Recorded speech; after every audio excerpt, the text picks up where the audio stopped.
Hello friends, let's continue our series further. In the lecture number 22, we will be learning about creating our own modules. Alright, let's begin. A module in Python is simply a .py file that contains Python code, which could be functions, classes or variables. You can create your own module by saving reusable code in a separate .py file.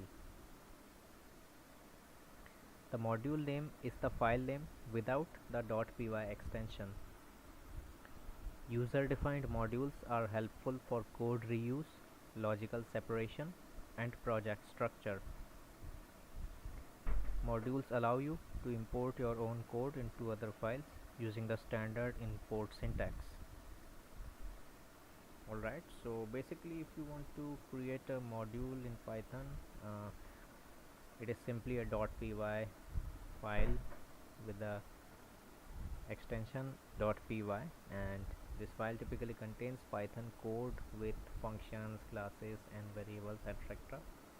You can create your own module by saving the reusable code in a separate .py file, which means you just have to create a reusable code that you are going to be using again and again, and this code you will be saving in a separate py file, alright, which would be different from your main code or your main code function. Alright, once you have this reusable part of the code, you will save it. The module name while you save it is the file name without the py extension. Alright, so whatever you want to name your module, you can name it. Just remove the .py extension part for the module name. Alright, once it's done, you are ready with your module. This will be helpful for your code reusage practices, logical separation of different reusable modules, and also for the basic project structure if you are making a big project. Modules also allow you to import your own code into other files using the standard import syntax. Next, steps to create a custom module. First, you will be writing a Python code in a file. For example, you name it mymodule.py. Then you will save it in the same directory. Alright, save it in the same directory as your main script or make it accessible via Python's path. Alright, so just keep it simple. Save it in your main directory or your same directory, so that you are easily able to access it later. And then you can use import my module to access its content from another script. Alright, you just have to import it. You have to put the name. You have to put the name of your module and you have to write import, and then you will be easily able to import it and use it. You can also import specific elements like my module import function underscore name, and yeah, you can just import some specific parts of your function if you are not willing to import the entire module, or if it is not very flexible for you to import the entire module, you can just import specific parts. Finally, some good practices regarding the modules. Keep modules focused.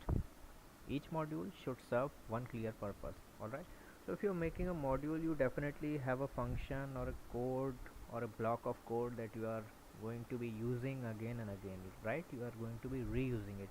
So what you want to make sure is you just have one single module, and that serves one single individual purpose. You do not have to get it confused. You do not need to have multiple modules that do the same thing, or you do not need different modules that do a same thing. Alright, so one task, one module.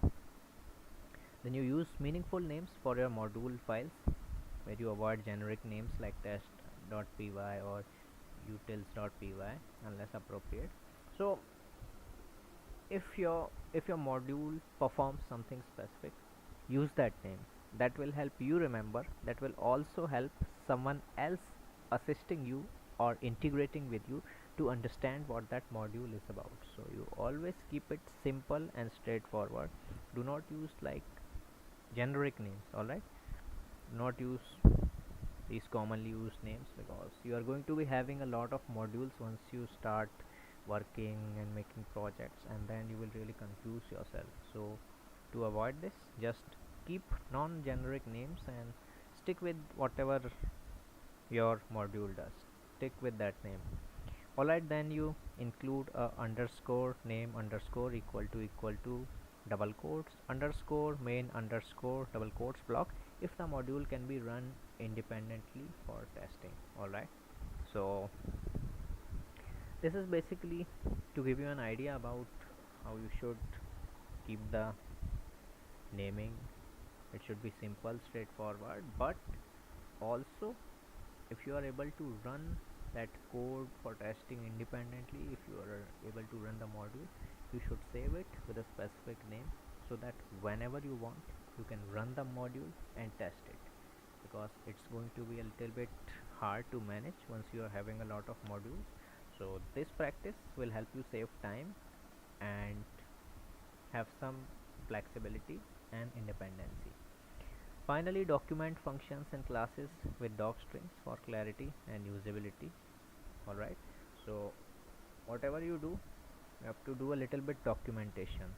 Alright, for the functions, for the classes, you can use doc strings for that. This will help you to get clarity, reusability and flexibility later on. Alright, so that's it for this video. I hope you were able to understand.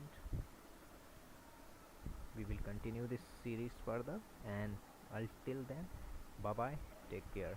I hope you were able to understand this. Thank you for watching.